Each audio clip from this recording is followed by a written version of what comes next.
Hi, this is Tony McCool, and you're listening to the McCool to Talk podcast. And today's title is Academy Football, Can It Do Better? And what I vow to do is do a recording, don't edit it, just play it straight through, warts and all. So forgive me for, really smooth recordings. So as we go on here, of course, I'll bring guests on to talk about the overriding topics of this podcast and people to add some weight and some anecdotal stories and views and maybe different opinions to mine, which of course is great and fine. But to kick off, I wanted to go through my experience and my background so that moving forward, you have an idea of who I am because, I'm nobody. And that perhaps put some context around the experience and things I've seen and things I'd like to improve. If I was given the chance, I think, of course, I believe I could make that happen within a club. But actually in this game, I think my opportunities diminished because, I spoke about things that I felt could be better, which always troubled me, that. But quick bit of background is that, I've worked in professional football, of course, but I come from a council estate in Luton, failed footballer like most people. I felt it was my route out of a very difficult upbringing. Snapped my cruciate first when I was 17. Tried to come back. Snapped it a further 2 times. But luckily, in my early 20s, I was offered opportunities to coach. Actually, I did community coaching first with the local council. A friend of mine was doing soccer schools and invited me to come along, and I got a bit of a bug for it and felt like this was really my journey. I mean, of course, I love the game, but felt I could communicate it fairly well. I could get into the learning of it very well. I tactically felt that, I could unpick player performance and overall team performance rather than just, shouting random things at people like, come on, actual real tangible things. So I ended up doing my coaching badges, and very early doors I was, one of the most advancedly qualified coaches in the region, which was quite a miracle considering my background. And I went on to, did coaching at 3 pro clubs. I was 17 years experience in academy football. I had experience doing, actually did the task of performance analysis, which I thought was brilliant. It really got me to know how the sports science guys work. Forgive me if you don't mind, I just need a quick drink. Okay, so performance analyst role, which I think is, especially in the modern game, of course, is really important. But I think at the time when I first started, actually, was I found often traditional football people would kind of push back to kind of some of the science and some of the analytical approach and video analysis, but as has been proven today, in every major football club in the world, they have a major performance analysis team, and that is, of course, not just now for match preparation, it's also used in recruitment. And I got to use all the associated platforms and software. I was a first team scout at 3 professional clubs. And that involves player recruitment, but also match preparation, which is really enjoyable because you feel like you're part of the match day team, and they help in some way to try and win football matches. I did, of course, player recruitment. I did set piece specialisation. Again, providing clubs. I sort of caught a bit of a bug for that, realising how important it was. Probably pioneered by Sam Allardyce, ahead of his time, let's say, at Bolton.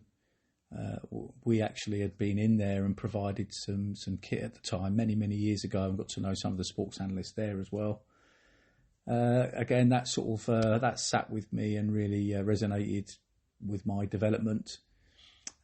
We did youth recruitment and all the DNA associated with that. I did that for a level 1 academy, so it's good to understand what they look for in players. And what they feel they can develop, because you don't recruit a ready-made footballer. So that was fascinating. And as we go through these podcasts, I'll go into real great detail about all of those experiences. So, if you're a young player or parent and you feel like you would like to know what that looks like, I'm happy to share it. I've worked for clubs in the EFL and the Premier League, as well as non-league, where I was a manager and did lots of coaching. Actually started out in non-league, but in senior football. Was very successful as a manager, joint manager and coach, and ended up in non-league, which was absolutely terrific. We had a great time. I'm going to share loads of experiences we had actually, which was with Dunstable Town. What a journey we was on at a brilliant level and great memories. And I hope and like to think that I played my part in keeping that club going. So started there and ended up there in terms of where I was last. We did coaching masterclasses in schools because I'd actually created my own game.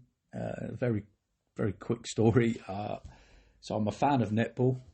I love it because when you think about transition games, it is one of the only games that really can't be dominated by a single individual. If you think about a school class of children, typically school PE ball games and transition games are dominated by one or two or three individuals due to the ranging abilities and things.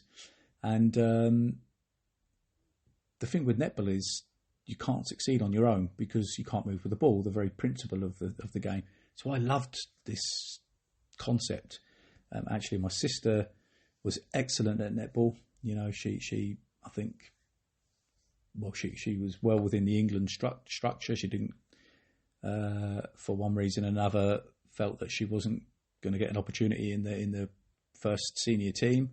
But she was absolutely terrific and ended up with caps for Ireland. And I used to watch this game, and it fascinated me, as I say, for movement. Well, in the syllabus for coaching, when I was a youth coach, of course, very structured, very syllabus-based. And one of those topics, again, will come on later in podcasts, is movement and awareness. And when I stop and think about movement and awareness, and the club, to a degree, give you your autonomy to, that's the topic. You work out how you're going to deliver it. They'll give you some guidance, some things like, for example, they always want a goal at each end. They want to, make it directional or whatever the overriding kind of rule, but they don't tell you what to do and how to do it. So my method was thinking, I want to start with netball rules and then progress it onto the ball being on the floor, with that kind of principle of encouraging movement off the ball. And when you watch netball, the detail of the movement is unreal, like disguise runs, third man runs, it really unreal detail in little, drop your shoulder one way to go another way. Love all that. Like, that's just like how you get, it's how you win the ball from a throw-in. So I put this in place. Parents didn't like it. They thought I was crazy. I'm teaching the lads in it. I can't do the Brent Commons, but I'm doing it. So imagine it. And it's a girls' game. That's their view, and I was always disappointed with that because I felt, well, actually, I have played the game. At that time, yes, it was dominated, well, it still is, I guess, by females, but males play the game, and you're not understanding the detail and the structure. So all I did was I thought, okay, I'll just bluff them, and I bluffed them by pretending it wasn't netball. So I still did it because I was, hell bent. I was right, and I put an end zone in. So you had like an American football style end zone where you could make a forward run and receive the ball. I put goals at each end where you get increased amount of points if you scored a goal at each end, and several other little things. I made it a mixed sport as well when I ended up doing it in schools, and I just loved it, and everywhere we went, everyone loved it. So we took this game, ended up calling it football, and took it to schools, and we did this eventually we did this in over 200 schools, and we coached over 10,000 children. We averaged 98% success in terms of children say they enjoyed it and would play it again. And the feedback was phenomenal. Unfortunately, things happened health-wise, which meant we had to, unfortunately, as a family, we had to stop it. But that was one of my big experiences of life, and I absolutely loved it. And I also, from a business perspective, provided sporting technology, hardware, software, to well over 50, mostly professional football clubs, but also rugby, cricket, and some governing bodies for learning. And again, that got me into so many environments, including overseas in Germany, for example, and it meant I had a kind of wide view of the game, and seeing it. I'm not because of business, I wasn't locked into any one club. So if I was working at a particular club, I could also be doing business, at some of the biggest, and that included all the ones that pretty much you could mention in this country. At some point, I've been in there, met with their first team staff, and worked out, some of their strategies for going into another fixture. In fact, one time I remember doing some work with Middlesbrough. Met a guy there called Bill Beswick. Actually, Gareth Southgate was a manager at the time, but who was tremendously polite when I met him. But this gentleman, Bill Beswick, was the psychologist there.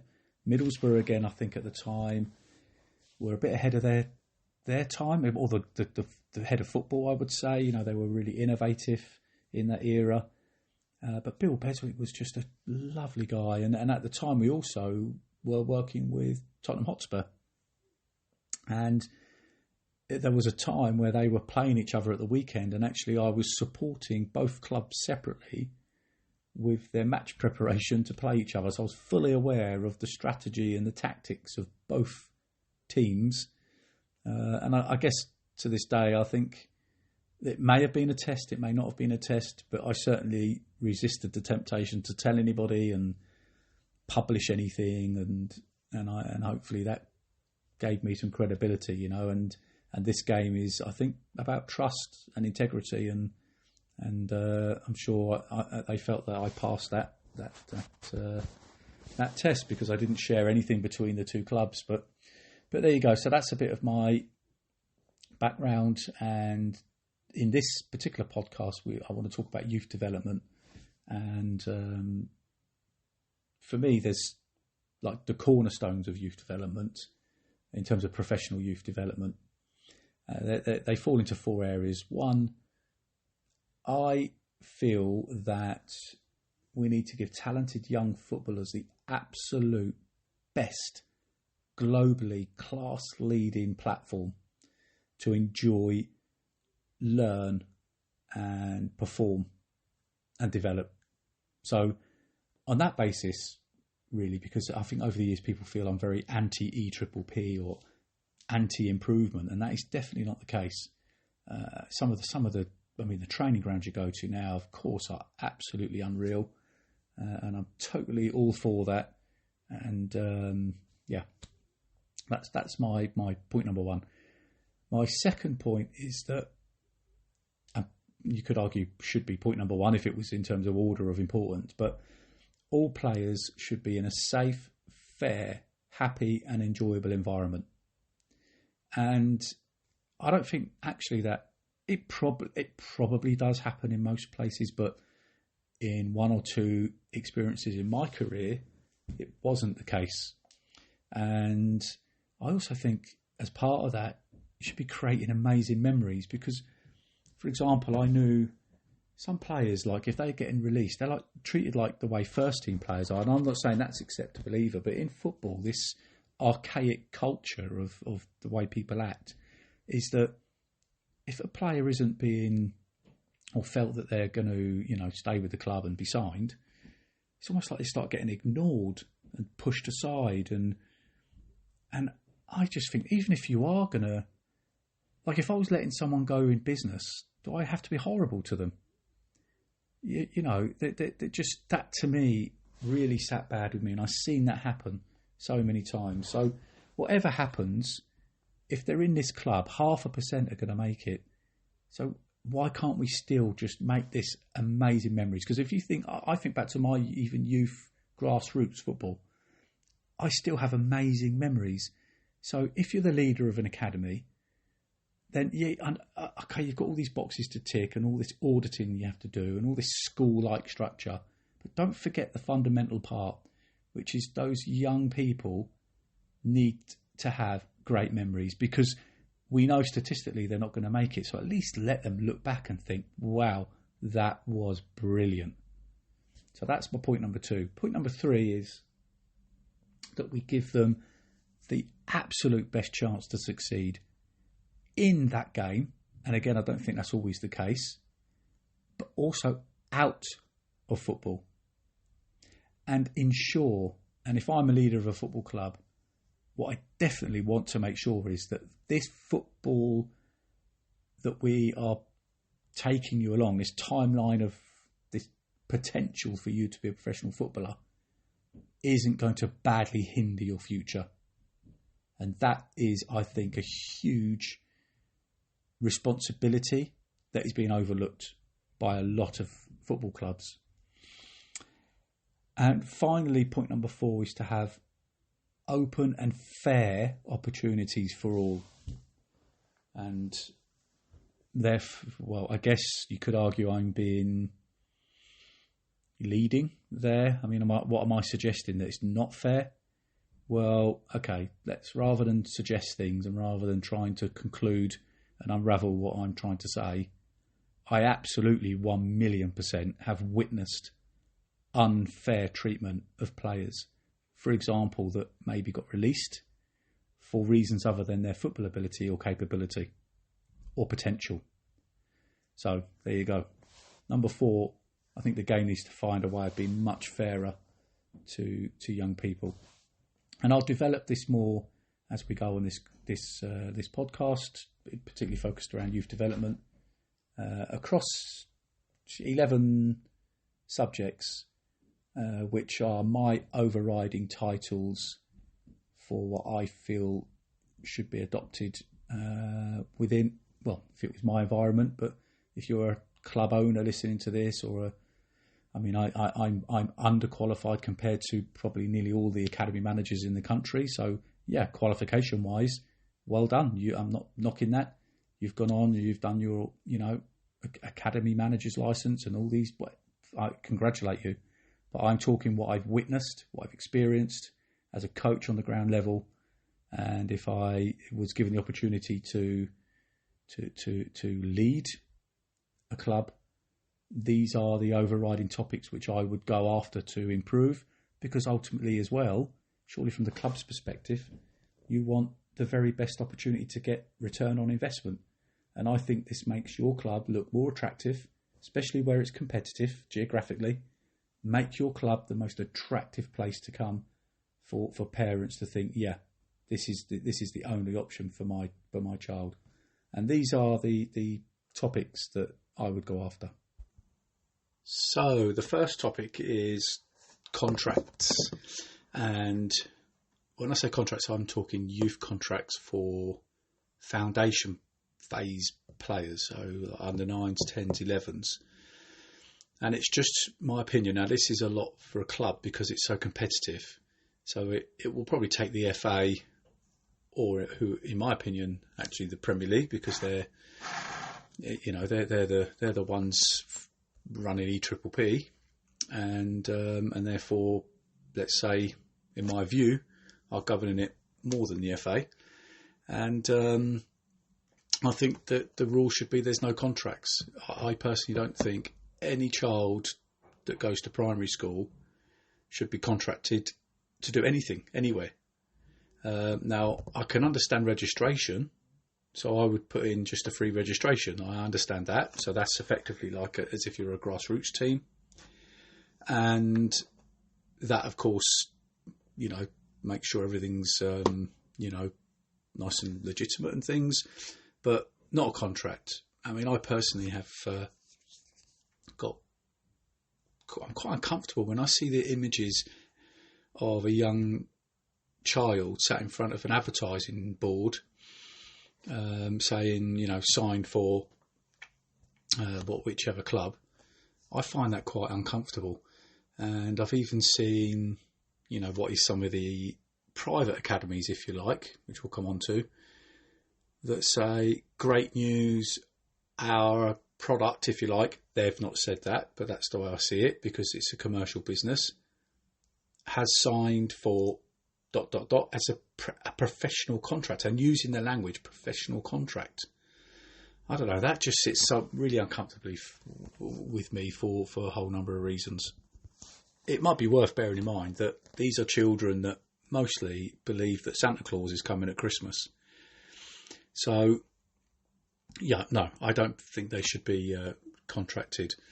They could be dual registered. I think they should still be able to register at the grassroots club, and that gives then parents choice. If they want to have a weekend off, they can go and play with their friends still and keep that relationship going. And of course, there is a risk. There's a risk to the club, because we know that it costs them between £2,000 and £4,000 a year just for that player just to be there. And yeah, of course, there's a risk that they could make that investment, and that is outside of the EPPP guidelines, so to speak, and therefore there's a risk. But if you treat that as like a soccer school, community based, but if you make it brilliant, then I think parents would take their children where their children enjoy it most.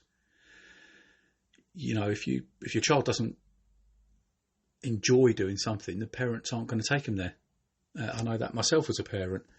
And, if I just look at the example of the Northwest, let's just reel some clubs off. Burnley, Blackburn, Preston, Blackpool, Wigan, Salford, Stockport, Oldham, Rochdale, Bolton, and some others you might have heard of. Man United, Liverpool, Everton, Man City. So if you're the formalist of those clubs, what have you got to really hook players and hook the parents to bring them to your club? I would say be brave. I mean, it's great. No parent in their right mind, you're damned if you do and you're damned if you don't. No parent is going to stop their young son from signing for Man City or Man United. That's not going to happen, because, like I said, you could take the moral high ground and think it's unethical, and you'll perhaps think that you've denied your child an opportunity. So you're damned if you do and you're damned if you don't. So it's going to happen. But in the meantime, why can't you stick with your local, the club that's 20 minutes down the road? And if I'm in charge of any of those other clubs, I'm just going to make that environment brilliant, so the kids love coming there. And still, you can still have a syllabus. You can still have a great learning platform. So the guys that will tell me, yeah, but you're missing, real big opportunities to really develop, I don't know, ball skills, 1v1, ball manipulation, all these things. You can still do that. Of course you can. But believe in yourself. I don't think you need a contract to do that. And it's morally wrong anyway. So, lock them into your club emotionally. Make them love it there. And later on, if they thrive, if they succeed, if they're really, dominating sessions, you maybe move them up and they're still doing well, there's every chance that Man United, Liverpool, Everton and Man City, they're going to be scouted and they're going to end up at that club. Okay, great. But in the meantime, you've put something down, which is memories. My next topic is titled Too Many Players in the Elite Controlled Environment. And I'll explain why I think it's a problem and why I think it should change. So the number in these, for me, it's overstructured football centres is absolutely staggering. And I know this myself from the work I did in schools. Sometimes you would see, a young child and think, looks really talented. But there were lots that I saw in schools that would use language like, "Oh, I'm at such and such a club. I'm at such and such a club." Like, I'm talking 20 children in a school, and I used to think to myself, wow. Now, of course, when you pick the bones out of it, you realise they're probably in a development centre, and but the perception is that they're at a pro club. So for me, that I think needs addressing, and I again, at a club, I'd be brave here. Typically a pro club has 8 age groups, so under 9s, under 8s they can't sign, under 9s through to under 16s where they would become a scholar. That's maybe perhaps 170 to 200 players. Each age group could have 3 development centres then behind each of the main academy teams. That's 300 to 500 players linked, and they are paid academies, as in, parents are paying for that privilege. So that's up to 500 players now. At any one stage, statistically, that means 3 out of that whole setup are going to make it. And I'm not suggesting that parents say, well, you're just a doom and gloom merchant. You've got to believe it. It does happen. Of course it does. But just, there is also, you have to be realistic. Recruitment should be funded by the club, not the parents, in my opinion. It's trawler fishing. You're literally just throwing your net as far and as wide as you can, and just bringing everybody in. And I think there's a big amount of damage done to the local grassroots football clubs. I've seen clubs that really struggle to field teams now because they've got in one team 3-4 players, let's say, gone off to play in a tournament for a pro club development centre. And these are sold typically as a route to the academy, a pathway, a journey. And if you listen to this and you know me and I've worked in one of your academies, this bit is true. And it's also why I refused and objected to coaching on one of these club development centres, because of the way it was sold. And it's an exclusive journey. That makes us now in a game that's more like tennis. So you are given more of a chance if you're paying for it. And that's something I want to look into as well later on.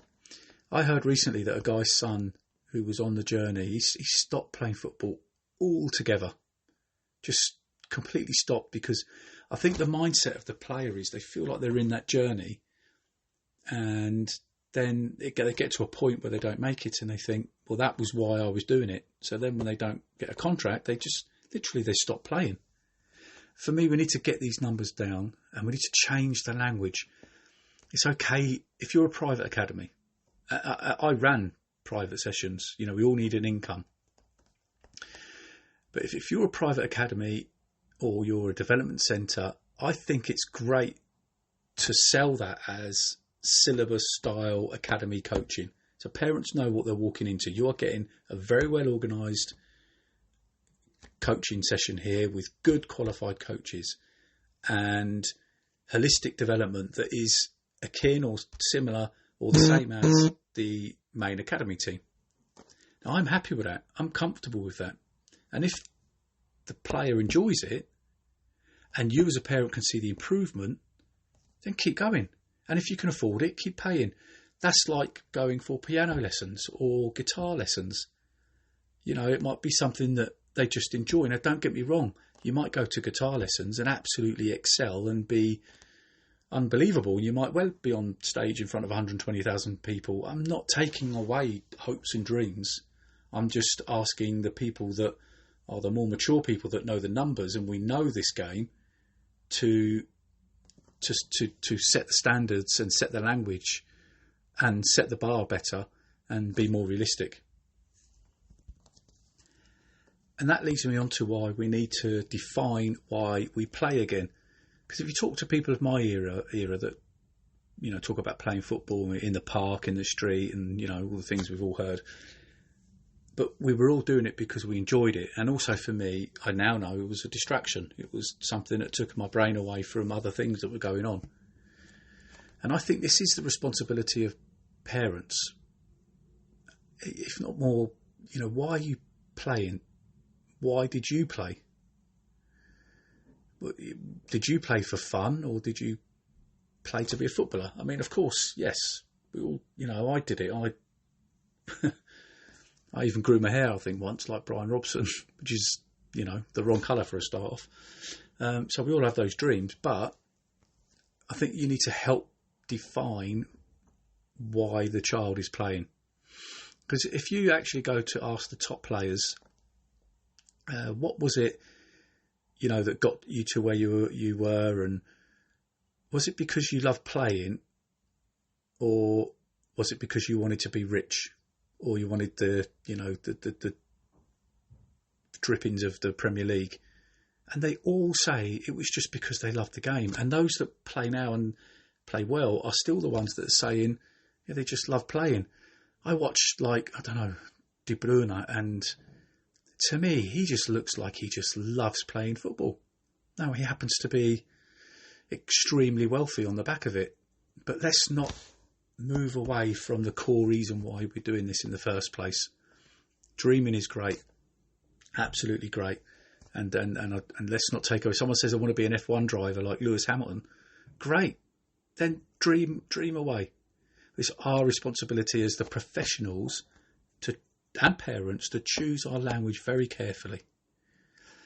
In football, we make parents think that this is a factory. It isn't.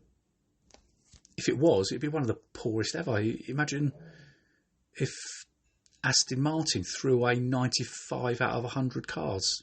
Well, obviously, the stats for football are even worse. Just never happened in any factory ever. And if someone in football tells you that there is a proven process, I would say to you they're wrong. And I would use the stats to prove they're wrong. Because the only thing we know in this game is that the only thing we know is that we don't know. And there's no proven, guaranteed process. It's what works for one individual, what's worked for the other individual. And if you find that path, then that's what the right one was for that individual. Because we know that hundreds of current pro footballers started as adults in non-league. Or they got released from pro clubs, went back, and then ended up back in the Football League. That happens, I would suggest, probably more than most people realise. I mean, in my team, bear in mind, we weren't even getting paid. But in my team in non-league, we had 4, or was it 5? 4/5. That went on to win pro contracts from being at, step 3. So the only thing we know is that we don't know. Now, of course, you've got a much better chance when you're in the system because you're under the spotlight. For example, if you're the under-15s international scout, you're going to go to the under-15s level 1 academies first and work your way back from there. So, of course, it gives you a better chance. I'm not denying that. And it's better for you to play with and against better standard players because that challenges you better. If it's too easy, I don't think that's benefiting you a great deal. And if you're in a team that's winning 8-0 every week, I don't think that's great for any of your players. But the academy system is just a platform. It's a platform that statistically, though, is proven to fail most participants. I mean, stop and think about that. All the staff, all the investment, all the EPPP money that goes top to toe. And yet, this platform fails the vast majority of its participants. Wow, just let that sink in. When I was working in schools, I used to love doing a little survey. And so I'd ask a class of children, let's say, you normally get about 30 kids in a class. And I'd ask them to put their hands up. Do you think you're going to be a footballer? So I'd be careful with the question, do you think you could be a footballer? Is what I asked. And typically, nearly always, about 1/3 to about half would put their hand up and say yes, which is great. And this is normally, I would say, primary school age. And yeah, nearly half, about half would say yes. I'd ask the same group, do you think you could be a doctor? And some would say, what do you mean, doctor of what? Well, doctor of anything. Doctor of science, a vet, doctor of medicine, and then all the ranging doctors that you can have in that field. A doctor of whatever, but do you think you could be a doctor? And typically, on average, 1 or 2 would say yes. 1 or 2. And the trouble I have with that is that we actually did a study, and we did we put some data behind this previously a few years ago. You are 30 times more likely to be a doctor than you are a professional footballer.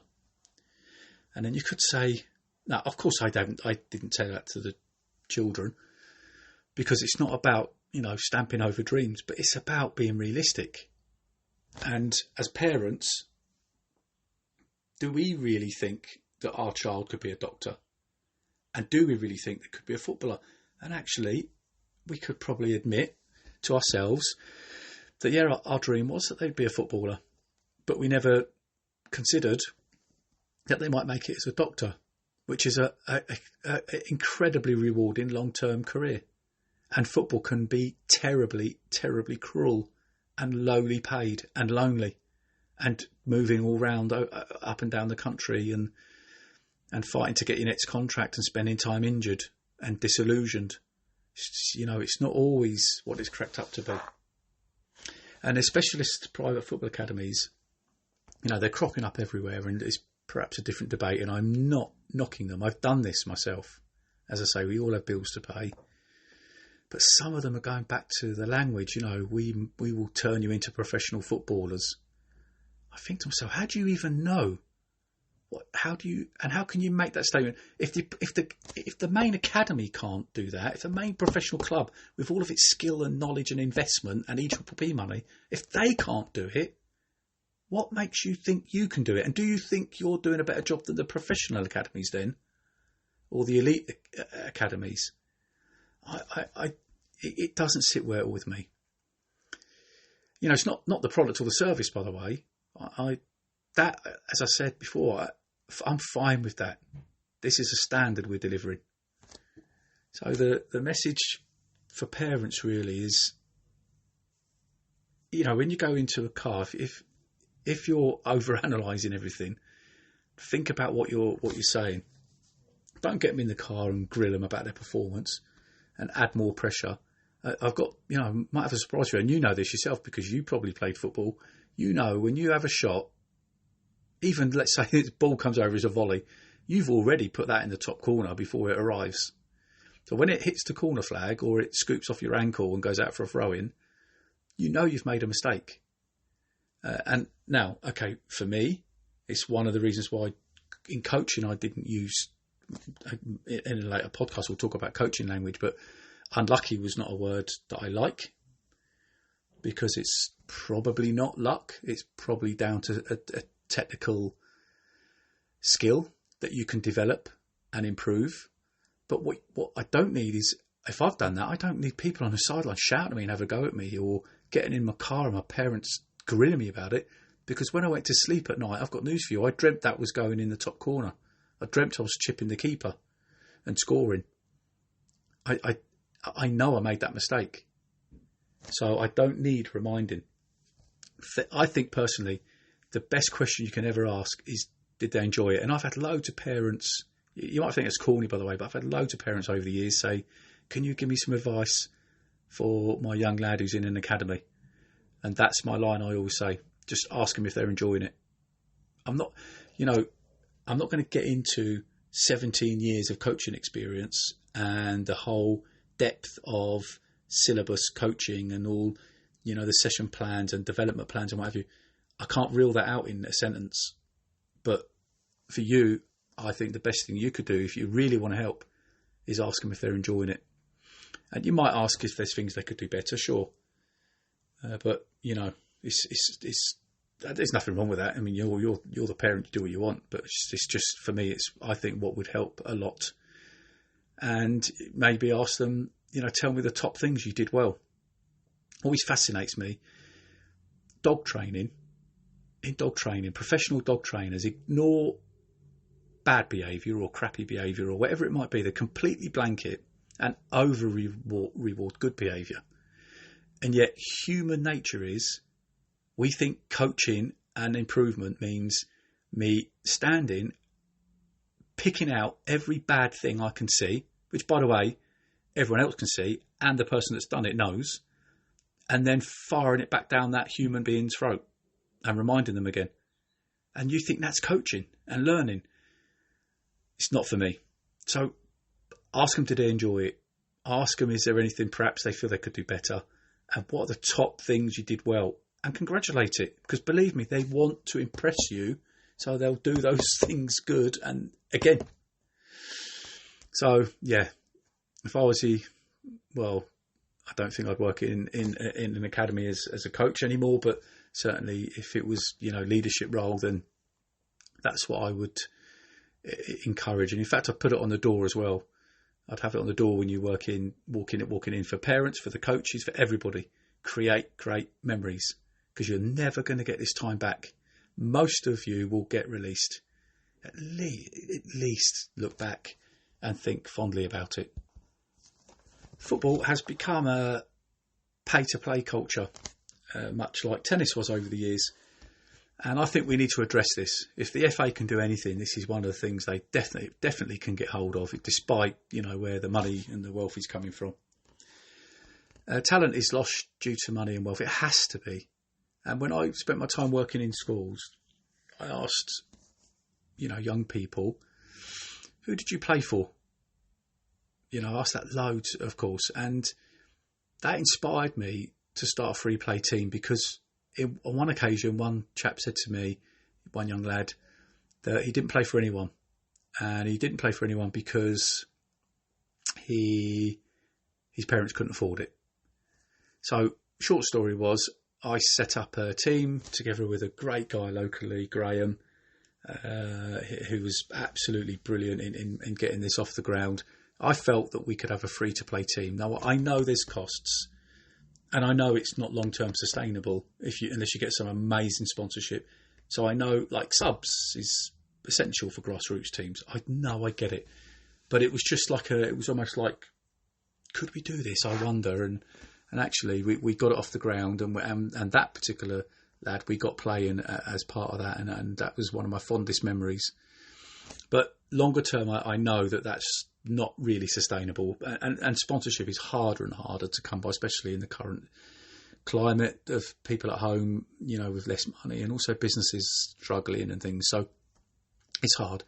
So I think the FA should set up their own ID centres. So not football club related, not Premier League related, not EPPP. It should be a development centre set up by the FA. If you're in an academy, it costs, I worked it out, it costs up to £500 a month to be in an academy.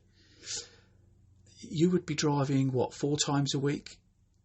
Miles. Some getting buses and taxis. So I think, that's, for many people, that is just not possible. So you might not be in an academy due to your social status. That can't be right. Or you can't go to that academy that wants to charge X.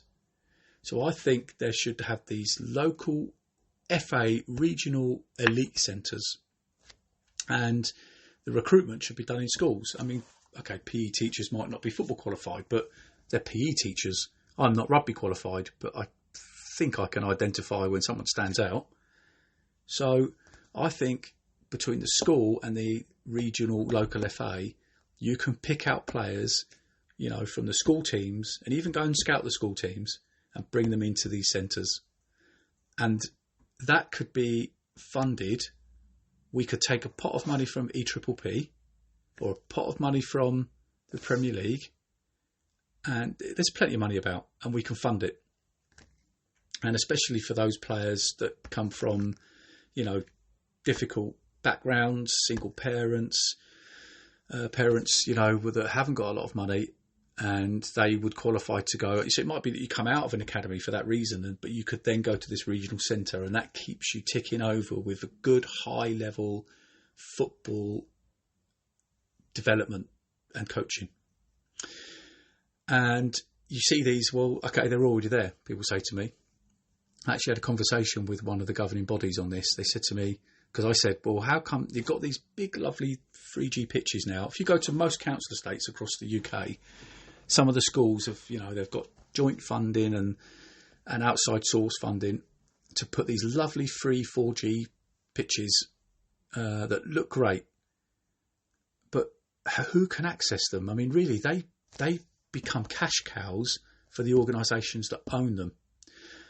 And I asked once, when I started this club that I started for free, I asked one of them on the council estate where I grew up, is there any concession or any help you could give us, because we're getting children to play and we don't charge them.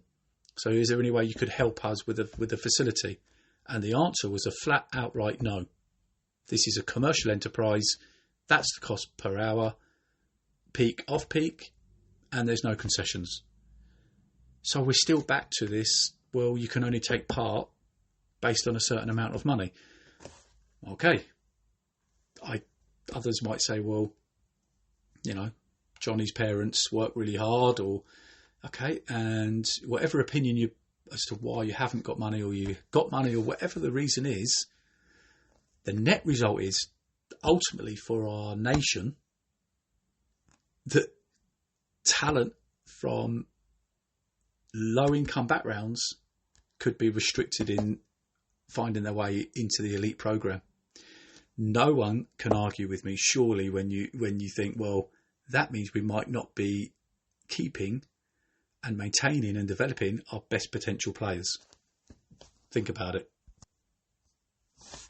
My next topic is scouting. Actually, scouts do a good job.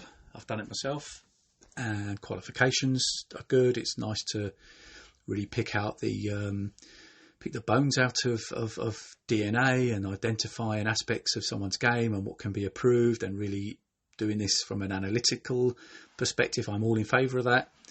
The bit I'm not in favour actually of is what I've witnessed in some cases is the pay structure. I think if you do anything commission based and bonus based, of course you have given someone an incentive to do something to get rewarded. The danger is if you've got heads of recruitment downwards, bonus-based pay, then they are going to work towards that bonus. And that is not always the best decision for the player or the club. For me, I would pay the scouts higher and pay their expenses better, and sell them the opportunity to become, potentially, why not? You could become a full-time scout. You could do this at a much higher level. You're learning your trade. But personally, I would take out, there'd be no bonus for signing any new academy players. It's just all the wrong messages to me. And I've seen players get signed in extremely, best word I can say is weird, where you just think, that doesn't make sense to me. We've made a big decision on this child's future. I don't get it. And my only conclusion was, well, okay, perhaps this is because someone is getting a bonus. And on the back of that, other players might be pushed out. So in order to squeeze 12 into 10, you can't. If you're limited at 10, you can't do it. So 2 have to come out the other end. And I've seen that also. In fact, I've seen it on one occasion where one of those players that was let go in that situation went on to be a professional footballer elsewhere. So I just think it's a dangerous game to be paying bonuses. On the back of the bonus related pay for scouts that I would review, I'd also set up a recruitment and release committee, because as much as releasing a player is a big deal, well, it certainly is in my book, signing a player is a big deal. And I think that process, again, if you look at the history of football, it's like someone gets a hunch. And if they're above you, they carry the decision. And as coaches, I always felt, I was spending 4 days a week with these players for 2 hours a time, in some cases. And yet someone that has sat in the office and looked out the window or strolled past a football pitch and watched several games at once and glanced over at this pitch has made a decision on a player to either sign or release. Now, that doesn't sit right with me. So I would then start to think, is there other motivation for that?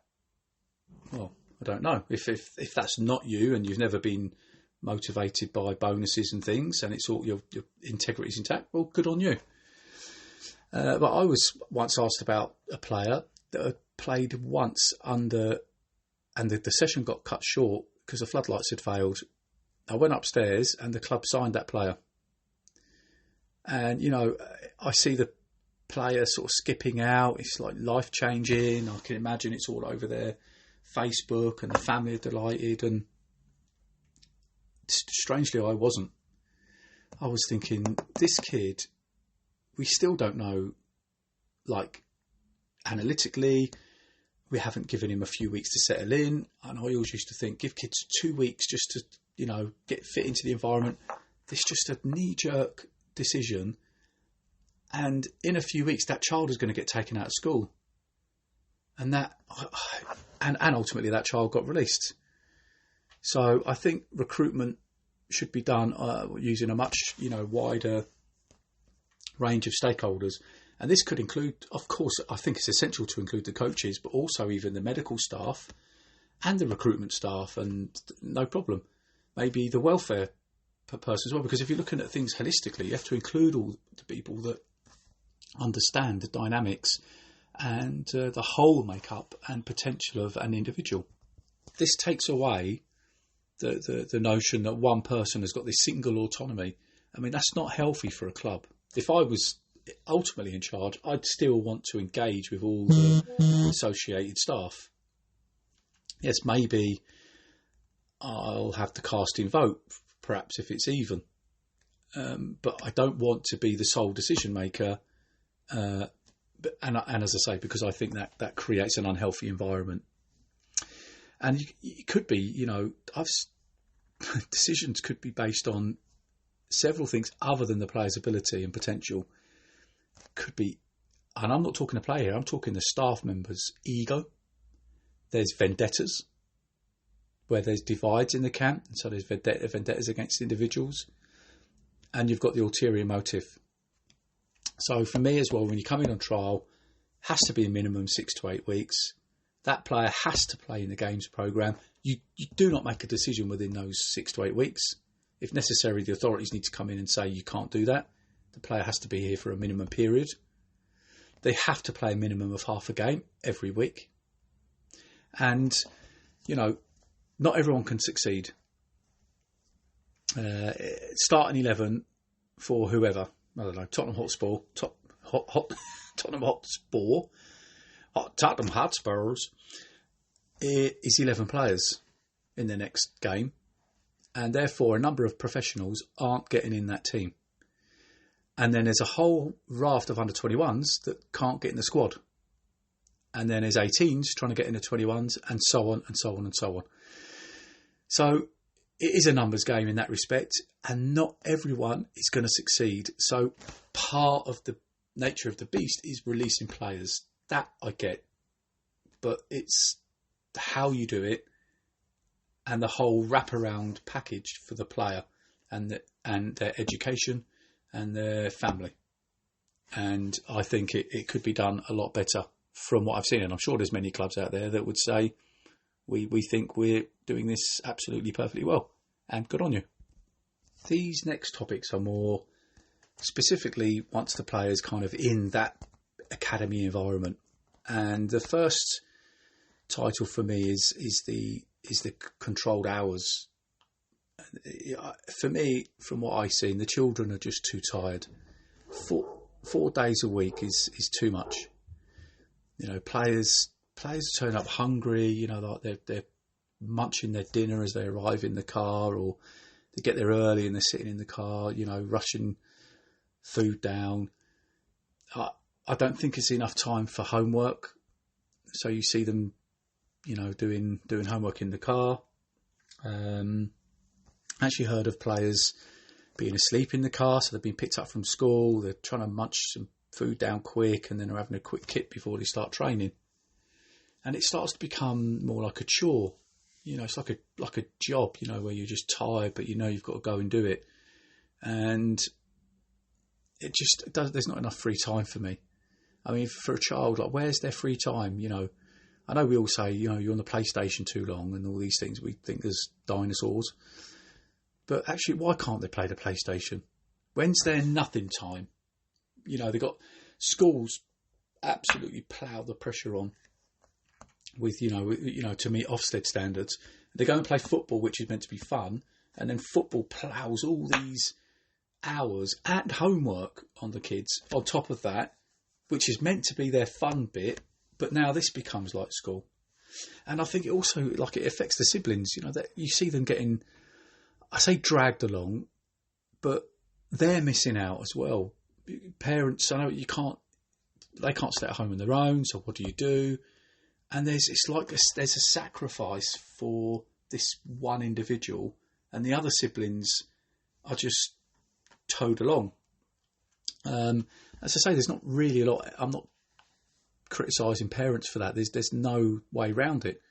But these are dark winters. I used to see siblings. As I walked back from training, I'd sort of look in the car and I could see shadows moving around and thinking, there's those people's poor kids have just been sitting in that car for 2 hours, absolutely bored, like eating their dinner in the car and trying to do their homework in the car.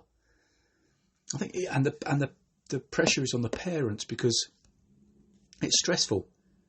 And if you don't work for yourself, a lot of these training sessions start at 6 o'clock and you could be half an hour away. So you're like either getting approval to leave early from your boss, or you could be blagging it. I don't know, but it's stressful. And I don't know, say you've got to be training in West London, but you've got a meeting in Manchester. You're probably putting that off because you think, well, I can't because I need to pick so-and-so up from school. I need to get them there. And then added to that, you've got the fuel cost impact is huge. Up, like we said earlier, up to £500 a month in fuel that I worked out. So I think that the whole programme needs reducing to 2 days and a game maximum. And that third day, you could add it as a football day at home and do that as your ball skills. Come on, it's the modern era.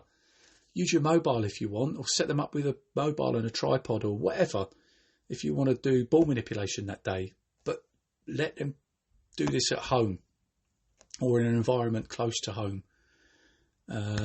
That's if you want to make it a third day. Or, as we've alluded to earlier, we've set up these elite regional development centres. So go talk to your local FA and have an agreement with them. Day 3 for our lad is that they don't travel all the way here and back to our club. They do that third session at the regional development centre. And that is to just bring the controlled hours down.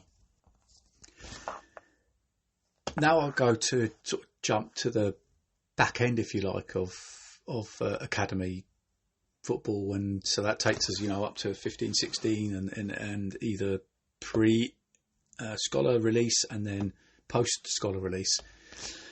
I think there should be an education impact fund. Call it EIF or call it whatever you want, but there should be a fund for players. Because if we think about the concept of compensation, clubs will claim compensation for the investment they've put in a player when the player moves on. Where the player doesn't move on to another club and they move out of football, where's the compensation for the player?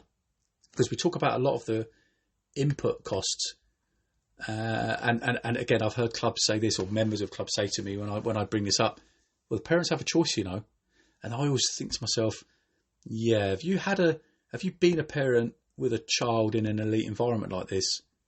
because that's where you would understand and be empathetic to that situation, because your hands are tied. You're damned if you do and you're damned if you don't. So for me, if you are on a day release or 2-day release, that's you're out of school, and each night you've got 3 hours perhaps in your car, and 3 nights a week, possibly 1 day in the weekend. These hours are mounting up, and then like I say, then you're back for day release. So you're taking out of your school 20 to 40% of the time, and that is of course a loss or negative impact on your education. And again, clubs will say, yeah, but we're doing education in-house. It's my opinion that education is best done in school, which is audited by Ofsted and done by skilled and experienced teachers in that environment, that's the reason why they're there. So we're taking them out of their education on a 1 in 200 chance. That is career and future defining. It has to be. And to me, it's morally criminal. If you talk to young men about education, so I'm talking when they go in day release. If you talk to the guys, they only see football. They don't say, yeah, if I don't make it as a footballer, I'm going to be a doctor. I get it, because they're all just, that's why they're there. They love the game. That's what they see. They're on this pathway, if you like, this factory of footballers. That's all they talk about. And I've dealt with many young men that have come out of the game and they're completely lost. And of course I won't name them, but I'm talking to several at the moment, and they have nowhere to go. Their education is gone. They haven't, okay, you come out with BTECs, whatever, but what if this was an individual that could have gone on to university, could have gone to do a BA or an MA? Not that defines you as a person, but I absolutely believe that this academy process has to have had a negative impact on a child on such a low potential, and so they're forever affected, forever. They have to be. So here's my idea, and you have to forgive me because I'm going to read this so to try and get it right. So if a level 1 club can compensate another club under EPPP rules, then equally it should compensate the player.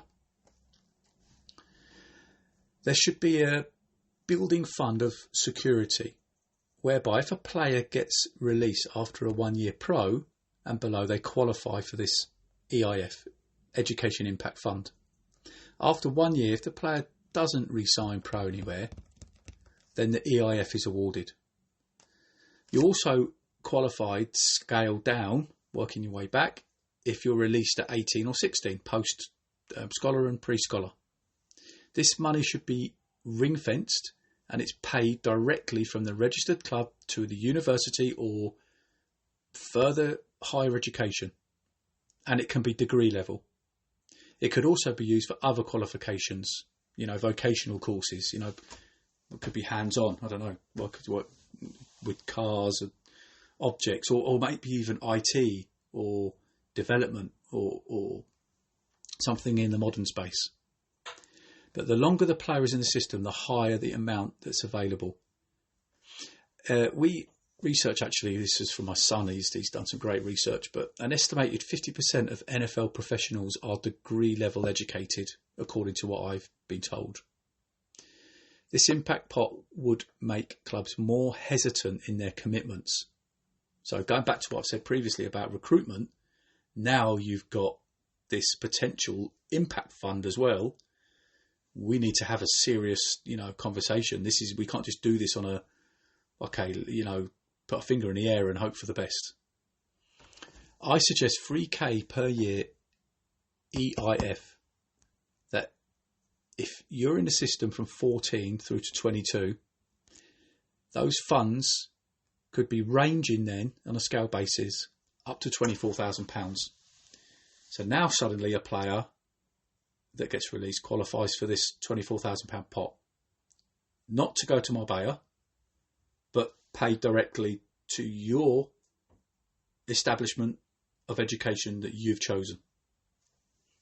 That's what I believe should happen. I've got to touch a little bit on the coaches. You know, I've been one after all. And for me, like real good quality coaches leave the academy system. And the main reason they leave is time and money. It actually is not a very well paid job. Sorry for laughing. I'm not laughing. Actually, I always laugh when I'm nervous. Am I nervous? Oh, anyway. So, yeah, I just think the job is, in a lot of ways, it's clubs know that it's a sought after position, right? You know, you're wearing the club's kit with your initials on, and you see a lot. I used to see a lot of that in people where I think they're kind of leveraging that it's an attractive role, and therefore they don't have to pay very well. The full-time jobs in football, they're just completely unsustainable. The wages available they're not great, and actually I'd go as far as to say that I think football qualification pound for pound in terms of what you potentially get back, is one of the worst possible career choices you could make in terms of return on your cost. So a lot of that also comes from the never-ending hours. If you think about a week, we mentioned before, you could be training 3 times a week and game at the weekend. So you game at the weekend, you could be doing individual, let me try and get this right. So you're doing individual assessments from the game, but then you're planning for your next session, which is probably the Monday. So you've got to then do your session planning for the next session and individual targets. Then you finish that session and you've got to do the same again. So your assessment of the session, assessment of the individuals, it all goes into the PMA system. Then you're planning for the next session again, and so on and so on and so on. So every day and every night, you're working as a coach.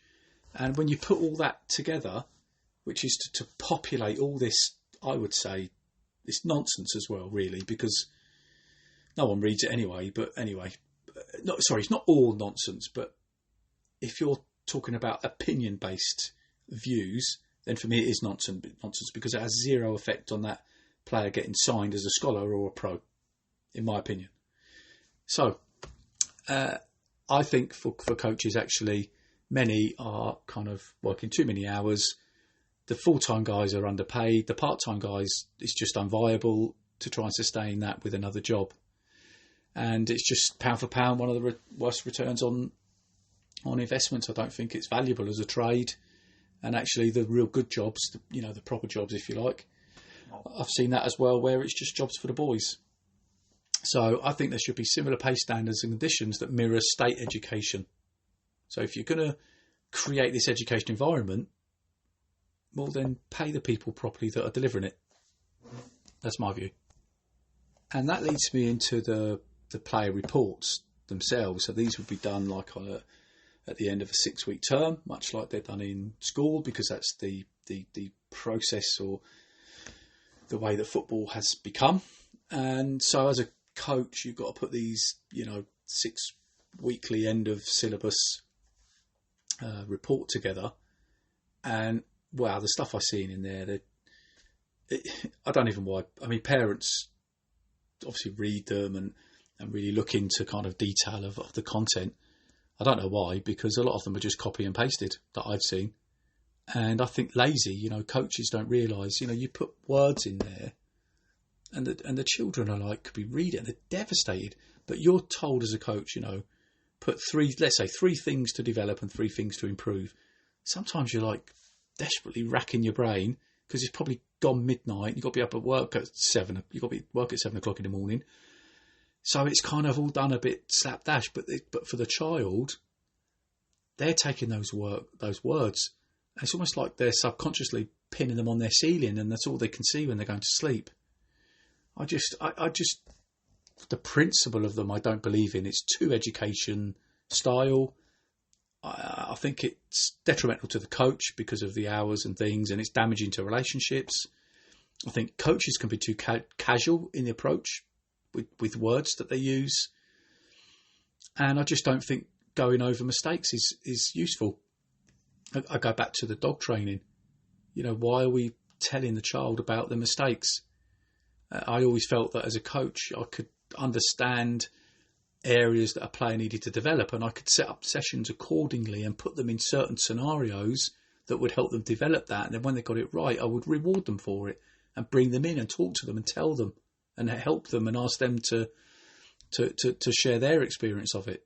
And I think that there has a much better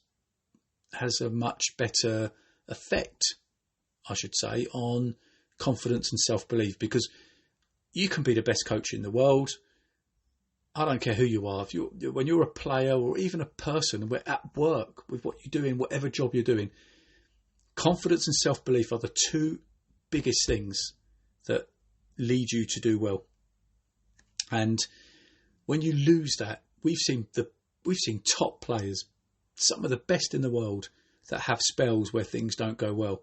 And it's because your confidence takes a bit of a beating, and self-belief. I have it in business. I have it day to day. You do something, it doesn't work. Is it me? Have I got that wrong? Maybe I'm not that good anymore. Maybe I've lost it a bit. This happens to us all. And you're forgetting these are young people. So do everything you can to keep their confidence and self-belief off the scale. And you really have a much better chance of them succeeding. I just can't see how collating huge amount of subjective information that no one really listens to or takes on board other than the child for the wrong reasons. I don't see how anyone in the future of that player's development is going back and reading, what did the under-13s coach think about this, this and this. It's never getting read again. So lastly, I think I would like to just quickly cover the future of all of our local clubs, because I think they're under threat, both smaller football clubs professionally and grassroots clubs.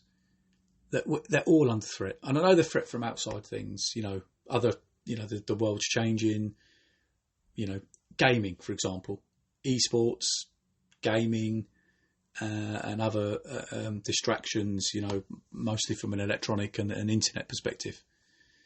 But I think our game's under threat. And we've got a unique structure in this country.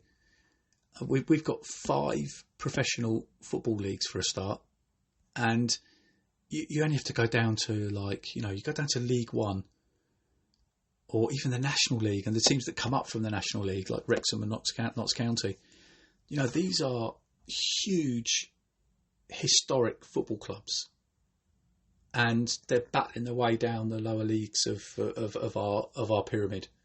We have to maintain that, and we have to try and maintain our academies as well, because the way the system's going, and it leverages all towards the top academies, academy owners will ultimately think, well, why are we investing in these players when under EPPP rules, they'll just be taken anyway to the level 1 academies nearby. So it's almost like, it probably makes sense just to have a B team.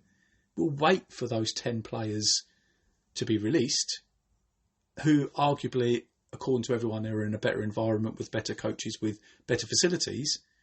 So they'll probably come back better players anyway. So we'll just wait for the players to be released and pick them up then. And I think it wouldn't be unwise for club owners to think that way.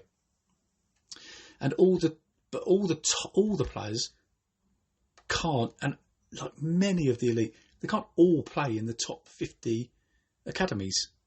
They can't all try. You can't have a level 1 academy with 3 top elite teams. And what about all the things we know about growth and people, maturation, for example, or development, just that, again, we mentioned confidence. Suddenly they hit 15 and their confidence went through the roof.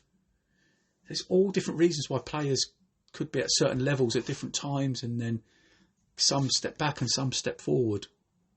There's so many unknowns. So we just need to look after, of course, our player welfare and their future and their opportunities. But we have to protect the pathways for them. And we must protect the smaller pro clubs and the grassroots clubs. Now, some people get paranoid and defensive in terms of in professional football because they think, perhaps I'm against, for example, EPPP. I'm not. Why would I be against something which is saying we will help you be better with better facilities, with better structure, with better development, better strategies? Of course, I'm all for that. But we just need to I suppose I could say, are you not for constant improvement then? Do you think it's perfect? Top to toe, do you think it's perfect? Do you think the funds are distributed fairly? Top to toe. Do you think the players are all treated fairly? Now, if you think it's perfect, I suggest that you might want to take your blinkers off, because that's certainly not what I think. Now, overall, I know not every tennis player is going to win Wimbledon, and not every runner is going to win gold. I think most parents can accept that as well. Most don't get to where they want to get to. But you're building the skills for life to take them forward. And we build resilience. That's something that I think in the modern era we're really lacking. And I think in our game we could help them to cope with life setbacks, because it's full of them, especially in football, but in life generally. No one's going to knock on your door with the answers all the time. And it's not the perfect journey that you think it is, because such and such on social media looks like they've had a perfect journey. It doesn't look like that in real life. So I don't think we should accept the suffering. And we need to do more to prevent people being unhappy with life. And we can't be turning our backs on that. We surely need to do better. And that's where I challenge people that think I'm just against academy football. I'm not. I'm just asking, can't we do better? And can't we do better for those people that are getting left behind? It's all I'm asking you to consider it. So, look, thanks for listening. That's my overall 17 years in an hour and a bit of academy football and where I'd like it to go in the future. I'll bring on guests moving forward from academies. I've got players lined up that have been in academies that have succeeded. I've got players lined up that are now back in the working world, that have struggled with life, and we're going to bring them on and we're going to talk to them. So we're going to have lots of new football discussions moving down the line. Thanks for listening to this absolutely squeaky clean, perfect podcast. Hope you bear with me, because, it's one of my first, but I hope you enjoyed it. And if you've got an opinion, share it with me on one of the platforms. This is McCool to Talk.